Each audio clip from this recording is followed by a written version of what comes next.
Appreciate you hitting the button. Welcome to the How to Hustle podcast with Hype. This is episode 155. You follow me on Instagram and Twitter at I am Hype. That's HYMPE. It's Hype. It's not Hype. I'm not geeked up. I know y'all. Life been life. And shouts out to Nah. Shouts out to Mimi. I left y'all for a minute without an episode, but I'm very active still over there at the page at I am Hype on Instagram and Twitter. But I know it's been a while. Appreciate the patience. Special guest in the building for episode 155. Bro, introduce yourself to the audience. Reintroduce yourself to the audience. What's up, everybody? John Watson, Sports for You Wrestling Podcast, fresh out of LA. Good to see my brother Hype once again at John Watson Yes. 0984 on X and Instagram. See, a veteran of the episodes like John knows to come in throwing out his whole situation. He know I'm gonna say something because he gave y'all his whole government. But you know what I'm saying, he comes in, he gives y'all his location and all that, letting you know international, not just the hashtag as well.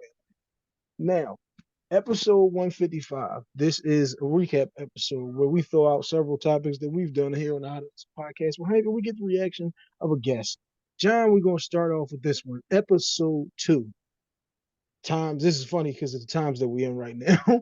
What does the flag mean to you? That episode was featuring my man Baylor. Shouts out to Baylor the Great out there on the West Coast too. What does the flag mean to you? Oh man, obviously United States of America, red, white, and blue. Obviously, it's supposed to symbolize patriotism, but I mean, it has its symbols for patriotism, but then obviously we have some people who want to use that as a martyr to try to push their own agenda. So when I think of the flag, I do think of patriotism, but I do think of mixed messages as well. Copy that. I think it's complicated if I see the flag. If I see that you have a flag hanging from your house or from your car, I'm judging you. I'll just be honest with you that I'm doing that. Right. Yeah, I see it too all the time out here. And especially like I said, now when we did this episode, this was 4 years ago, but 3 years ago. But yeah, now like, ooh, that's a crazy jump.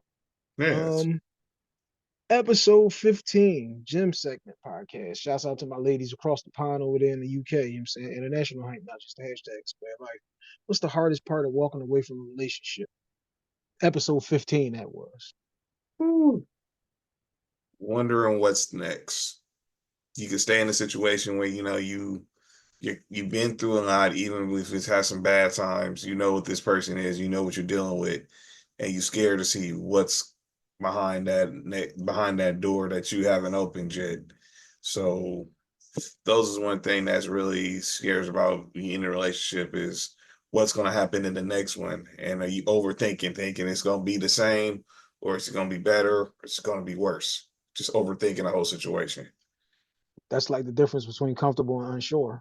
I That's can be right. comfortable in this situation because we've been here forever. If we move, we break up, then who gets the big screen? Like, who gets Exactly. that mattress we spent all that bread on? Like those Yeah. those type of small things matter, especially once you get to a certain age and it's like, man, I need my thread counts to be right. Damn it, who gets the sheets? I agree. 100% agree. Episode 17. Shouts out to Lise Winnie, Baltimore. Uh, women proposing to men. How do you feel about women proposing to men, John? It's crazy. I just heard this the other day on the radio. Somebody, I think it was a video went viral about it. I mean, I'm old school. I always believe if a man should propose, that shows leadership. That shows, you know, being showing that you're not just a leader of men, but you're a leader as a man, but a Leader of leader the household. of the head of the household. A woman proposing to me, I'm to each his own, dude. I mean, I wouldn't want my daughter to do that. I mean, if you gotta try to put an ultimatum on a man to do something, then he's not worth it. If you gotta tell a woman to do something, she's not worth it. So I wouldn't do it. I think men should be the ones who get on that bended knee, put that ring on it, and it looks kind of a man doing it. It kind of looks kind of get receiving a ring from a woman. Kind of looks kind of misogynistic. Kind of looking down on a woman in a way.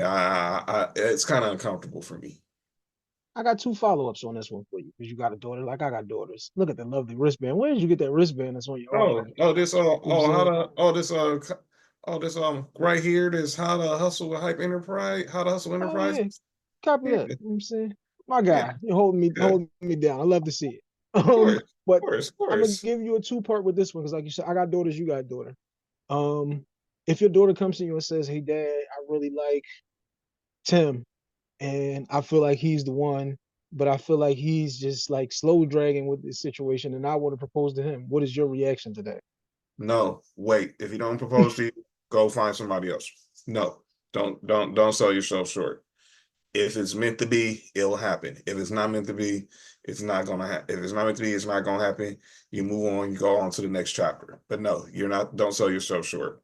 Tell her that when she gets of age. My daughter is 7 right now, she'll be 8 on Thanksgiving. Don't sell yourself short. Copy that. Well, hey, man, happy early birthday from all of us over here at the Hot House Podcast, right? Thank you. Um, because yeah, you ate, you like, I ain't dealing with these situations no time soon. So now we're gonna flip it. I Yeah, said it was a two-part. Now yeah. you and let's say you and Kathy been together for 2 years now, and things have, progressed, and you feel like, man, it could be, it might be, but I still got a little due diligence I need to do. And she drops down on a kneecap in front of at the family reunion. She takes you by the hand and says, John, ever since the moment I laid eyes on you, I knew you was the one. What's your reaction, bro? I'll be embarrassed as hell, number one.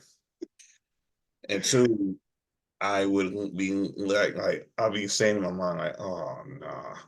All right, and everybody's looking at me like, what you gonna do? Oh What you gonna niggas, oh yeah, do? niggas got their phones out. They didn't went live now. Oh yeah. Like, oh shit, this going viral. This going viral with the quickness. And I'm like, oh boy. Um, I would try to ease the situation. It'd be awkward as hell, but I would say, let's get up, let's walk, and let's talk. But I'm not accepting or anything like that because no, no. I mean, I just can't do it. I just can't do it. I mean, I hate to make her like a look stupid in front of a bunch of family and friends, but no. And I'd be wondering who gave her that type of advice to tell her that was a good idea. Nah, I'm not gonna. I would spare her the somewhat humiliation and pull her aside because I care about her feelings and mental state at that time.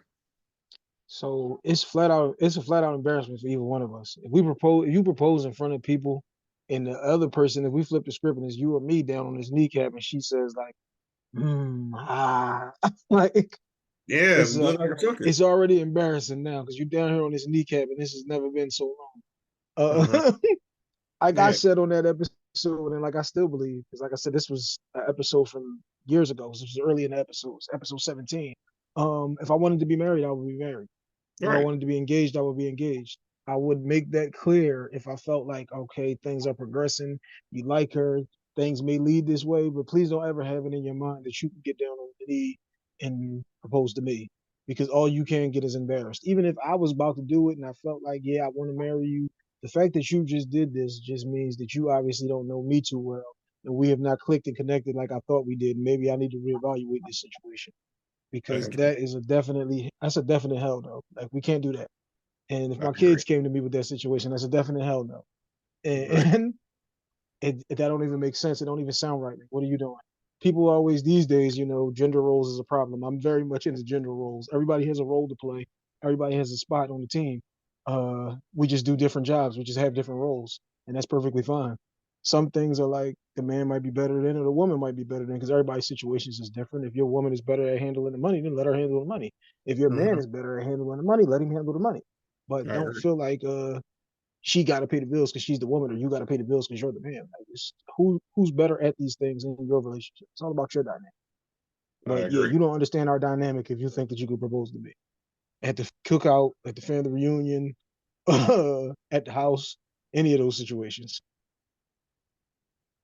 All right, episode 19 again, international Hank.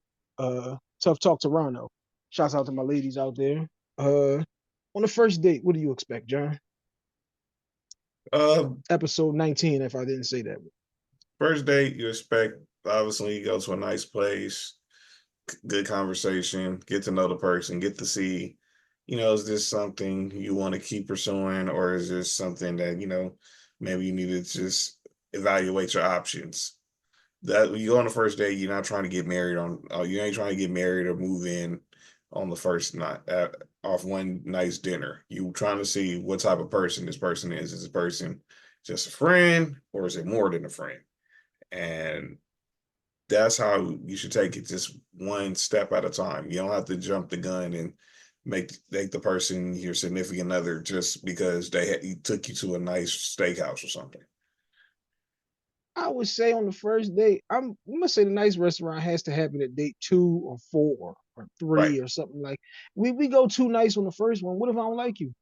Like, Good what point. if we just didn't click? What if the conversation really wasn't there? Like, it could have been. Some people are just nervous and don't know how to talk to somebody in person. We could have been clicking on the phone, or clicking in the DMs, or clicking in the text. But now that we sitting here and it's like you keep looking at your phone, or you keep staring off in space, you're not making eye contact, we're not engaging in this conversation. Like things ain't just flowing. It's like, glad I didn't really go crazy on this joint. Because like you said, we might be cool as friends. We might not work as a couple. Like some relationships is like that. But if we go too nice on the first date, it's like, come on, what are we doing? Right. On the first date, you kind of just really expecting to communicate and just click, see if we got something here.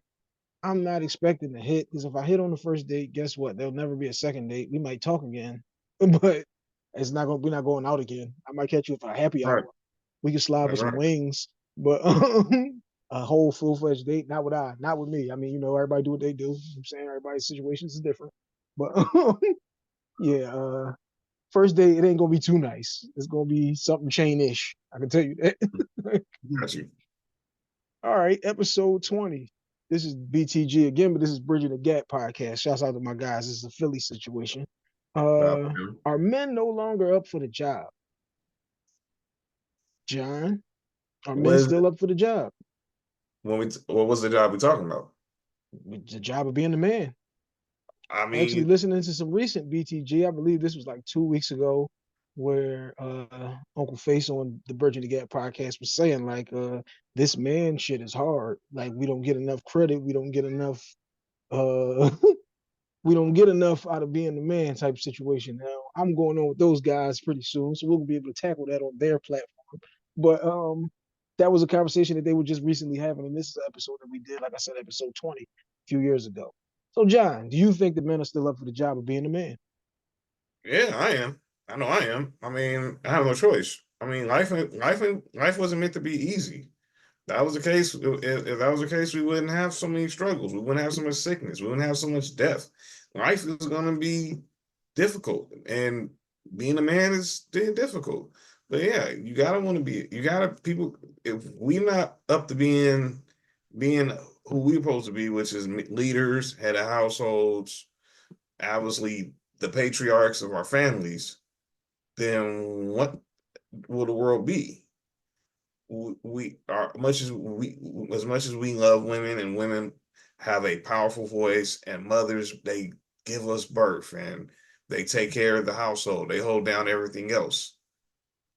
We still need to have that strong male figure, positive male role model influence to try to keep things afloat, because if being a woman is difficult, but being a man is difficult. So don't say that, oh, being a man, this man stuff is hard. I mean, if it was meant to be easy, then then we wouldn't be struggling so much. No, go Q, out. that's the clip that John just said right there. That's that last little run John just had. Q, let's make sure we clip that one.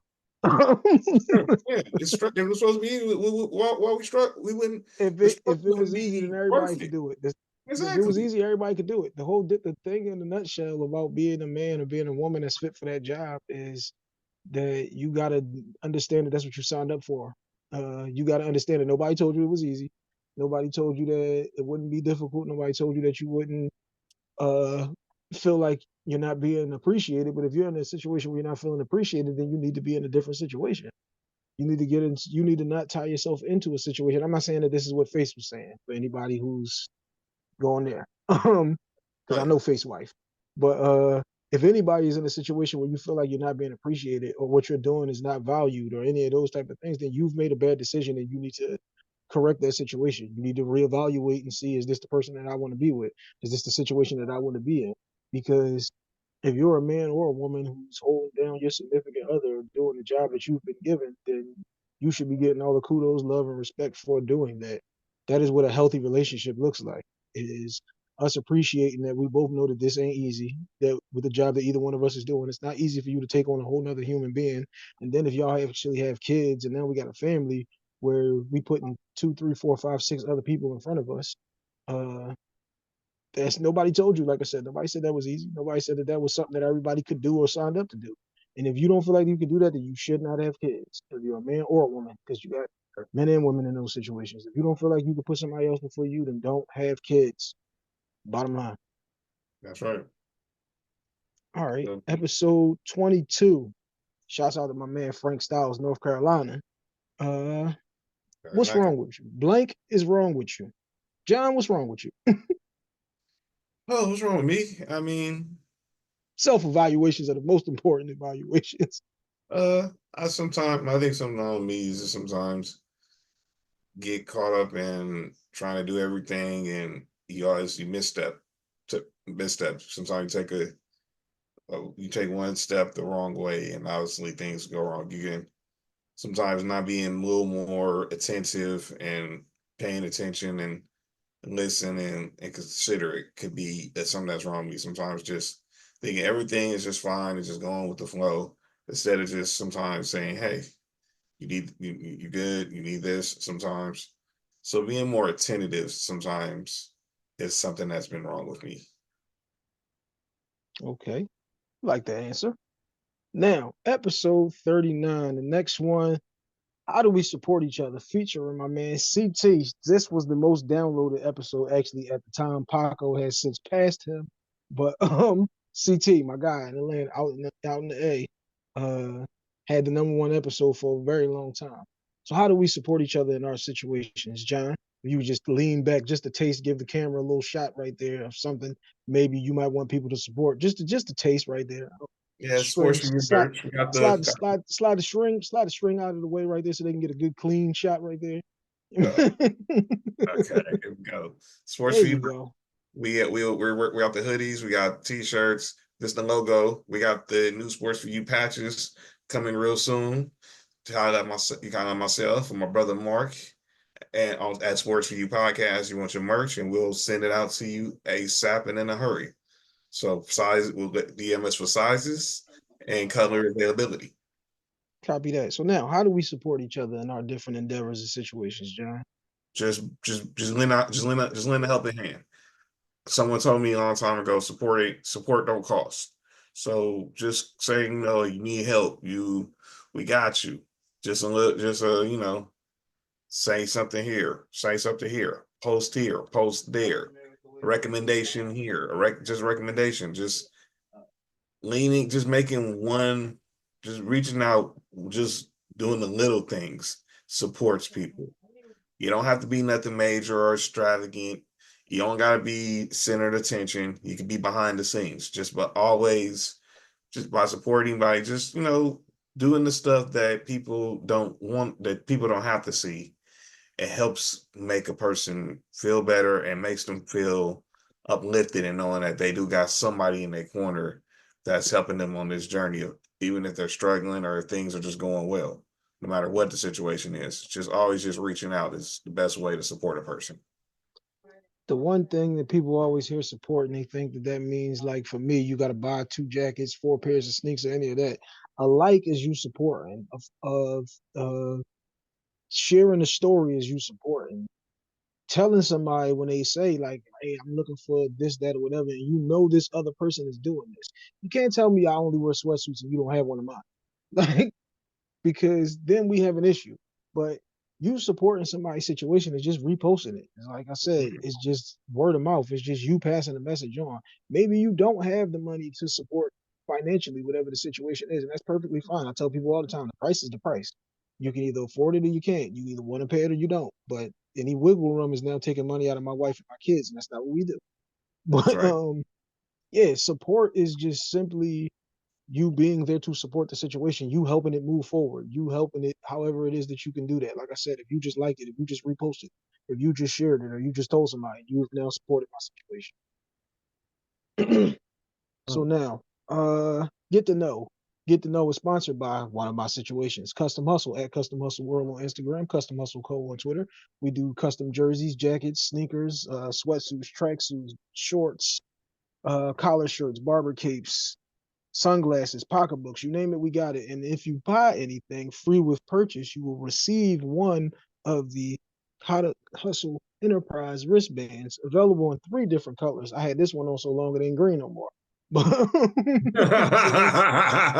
and actually the gray and black one, I lost that one at work. But yeah, free with any purchase. We'll throw you a wristband in the bag. But it's at Custom Hustle World on Instagram, Custom Hustle Co on Twitter. And my bad, we have 4 versions of the sneaks, and the CH5s will be available very soon. Now, John, this is get to know John now. Go throw a few things at you. Don't think too hard about them. Where's your safe space? My room. My recliner. You gonna go a little bit deeper, or that was it? Just say my room and my recliner. I have a recliner. I bought a recliner years ago. I put it next to my bed because I always felt like if you want to sometimes be in a safe place, sometimes I don't like being in the don't need to be in the living room or in the den or the kitchen. I like being in my room, and I don't think being in bed is helpful physically or mentally. It can be draining. It can make you lazy. So therefore, I have a recliner that I have put next to my bed where I sit in it, and that's where I get a lot of my peace and my peaceful time, whether it's watching sports, watching something on TV, or just relaxing and easing my mind. That is where I find my safe space, just sitting in my chair and just clearing my head, where it's just me, the Lord, and my thoughts. Copy that. There you go. All right, now, because I know sports for you, I know you got the wrestling podcast. We're gonna give you 2 tied into those situations: WCW or WWF. Okay. Which one you going with? Was you a WCW guy or were you a WWF guy? I was always a WWF guy. I mean, I was a fan of WCW, but I grew up on WWF. I didn't learn about WCW until Hulk Hogan went to WCW. That's how I learned about WCW. I wasn't watching it like growing up watching You wasn't Saturday. a 605 Saturday night guy? Ooh. I wasn't at the time. I grew into it. Because I grew into it. That's how I learned who Sting was. That's how I learned who the Four Horsemen were, who Ric Flair was. I mean, go figure. But I didn't learn about it until I learned that Hulk Hogan was no longer in WWF. Then when he went over to WCW. But yeah, I grew up. I was always a WWF guy. I was WCW boy. My uncle used to have like the chip cable joint. He used to get all the pay-per-views to record everything for me. Shouts out to Uncle Buck, man. Rest in peace, Uncle Buck. Homie Richard, I went to middle school. His neighbor had the same hookup. So we used to get all the pay-per-views. So shout out. Yeah, you get to school Monday, like chill, don't tell me. I'm gonna watch it when I get home. I gotta get the tape from my uncle. I'll watch that joint. Exactly. Spoiler. Oh, all right. So now this is a sports one for you. Tennessee Vols or Denver Broncos? Oh, Broncos all day. That was the first football I fell in love with. I tell people this when it came to me choosing with the Broncos and Tennessee. I was a late bloomer to football. Obviously, I'm here in LA. In 94, which was the year my grandfather passed, that was the year the Rams and the Raiders both left the NFL. Both left LA. I'm about to say they didn't leave the NFL. I was like, what the heck am I saying? When they left LA to move to St. Louis and move back to Oakland. So at that time, we went through this 22-year drought with no football team until the Rams returned back in 2016, and then the Chargers came the following year. But I became a Broncos fan because I used to play a lot with playing a lot of Madden on Sega. So Elway, Terrell Davis, Shannon Sharp, Rod Smith, those are the guys. Ed McCaffrey, Flipper Anderson, those are the guys I played with a lot. And Terrell Davis came along after that, and Terrell Davis was like football. He was like football penny, man. Yeah, he was. I get anytime I see somebody try to the chase down a tackle on an interception or a fumble recovery, I get nightmares because I think about Flashbacks. that's really much how what ended Terrell Davis's career. He tried to play a couple more years after that, but he just couldn't. After that injury, it was over. When it came to Tennessee, I mean, I always watched Rose Bowls, Sugar Bowls, Fiesta Bowls, and everything. And I watched in the 90s, Nebraska with Tommy Frazier and Lawrence Phillips. Even as much as I hate them now, yo, Florida Gators when they had Danny Werfel. You But mean it the was one, legendary Florida Gators of '96, the national champions? Is that what yeah, you're referring to? Oh, yeah, okay. yeah. I hate Copy those. that. I hate those Copy dudes. that. Yeah, I hate those Peyton dudes. couldn't beat us. Peyton Yeah, I hate couldn't those beat us. dudes. I'll be mad too. Go I ahead. hate Go those ahead. dudes. But it was that '97 Heisman race that got me into college football with Peyton Manning, Randy Moss, Charles and Woodson. Woodson. Now, I really leaned more towards Peyton and Charles Woodson, and I remember watching the Rose Bowl from my grandmother's hospital room in St. Francis Hospital here in LA when Charles Woodson, when Michigan beat Washington State and Ryan Leaf in the Rose Bowl to win the share of the national championship. And part of me was thinking at that time I wanted to be a Michigan guy, but I didn't want to be on the bandwagon. So I ended up choosing Tennessee, even though obviously we didn't win the Natty that year, but we ended up winning the following year with T. Martin and Jamal Lewis and Careless Careless Price. Price. Yeah, so that's how I became a Tennessee fan, and it kind of got re-engaged more so when I got out of high school, because obviously me and Mark went to high school together. So I didn't know at that time he didn't become a Georgia fan really till after we got out of high school. So and we all trying to figure out who our teams was. I always knew he liked the Bills, and he always knew I liked the Broncos. So, but yeah, I was like, and one day the homie Fat, who's a Bears fan, the Notre Dame, and the Florida State fan, asked me who's your college team. Didn't really think about it, like You can't like hold up, Fat. You can't like Notre Dame and Florida State. All tell right. him that. Tell him that next on Tuesday when we get in the comments. So it was Tennessee because I didn't at that time because it was Tennessee and it had some dark years, but I've been a Vols fan since I Very was dark. Yes. It was midnight out there for the Tennessee fans for a very very very long so time. very so. Without Eric Berry, boy, who man. My guy. Don't ever Yeah, say hey Texas Fat, come on, Saturday. man. You got like Florida State and Tulsa or something. Like you can't go two power teams. Like, come on, man. Tell him that, dog. You see Fat on the comments. Fat, man. As long as I've known him, he's been Notre Dame and Florida State. And we always try to figure out what does he do when Florida State plays Notre Dame's. That's And what I'm saying. Like he the always only said he go conflict Notre. that you can have right now is like in Colorado. That's for the culture. It's Dion. Right, You know what right, I'm saying? Nobody's right. mad at you for Colorado right now. Yeah, and they're on their way to the Big 12 championship. And Copy that. they but yeah, but he say his Notre Dame is always number one, but for some reason he likes Florida State for some odd reason. My He brother likes like Florida. Florida State. They are horrible this year. It is beautiful. Now we're gonna dive into the last segment of the show. This one is sponsored by H2H Cleaning. That is at H2H Cleaning on Instagram only. We do roof and plumbing, flooring, HVAC, cleanups, cleanouts, remodeling, tree trimming, grass cutting, whatever you need. We're making it happen over there at H2H Cleaning. We're here to help. Just tell us how we can help. Now, John, this is the last one.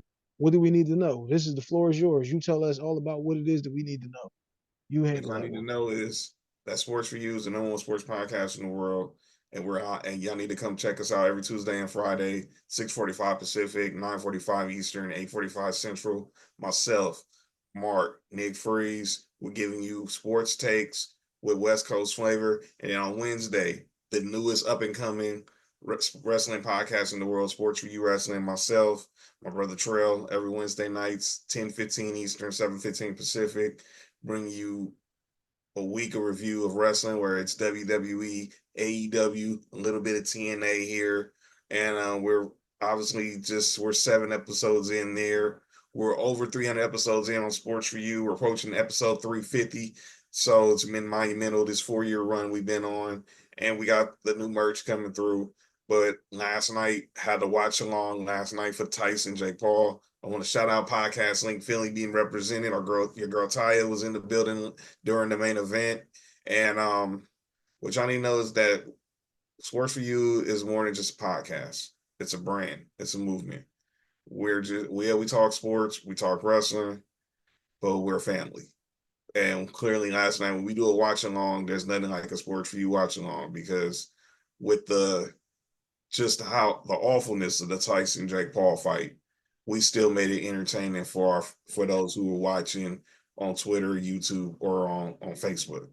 Because Tell them where to follow y'all at Sports for You Podcast. That's sports, the number 4 and the letter U podcast on Twitter, Instagram, and Facebook. And follow Sports for You Wrestling at S4U Wrestling on Twitter and on you, and subscribe on YouTube, and subscribe to Sports for You Podcast on YouTube. Copy that. Shouts out to my guys too, 99 Gorilla and my guy Mark. But they couldn't make it today, but we still gonna make it happen with those guys. I got a topic sitting there waiting for y'all, locked and loaded. John, appreciate you coming on, bro. That's episode 155. We are out.